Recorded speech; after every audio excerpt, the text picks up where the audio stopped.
Unfortunately, we're seeing growth being quite slow in 2019, just about 0.7% real GDP growth.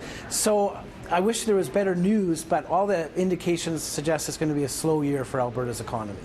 It's not just this Alberta weather that's gloomy.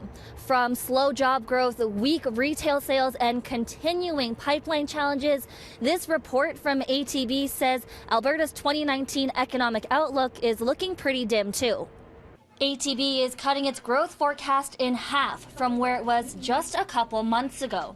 The national economy is struggling, and rocky international relations like what's happening with China aren't helping.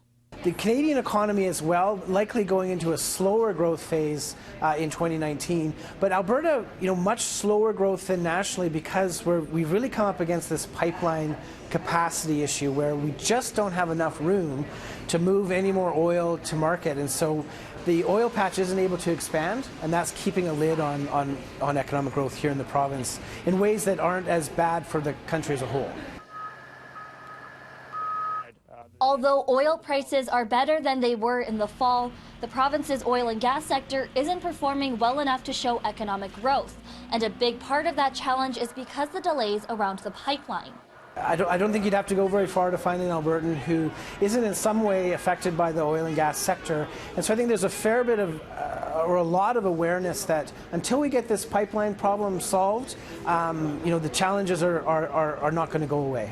But Alberta does have a new government, and some people are saying they're cautiously optimistic it will make a difference. It's going to be more business focused. We're going to spend money in the right way. Bring priority to our issues with Ottawa and BC, and I think we're on track.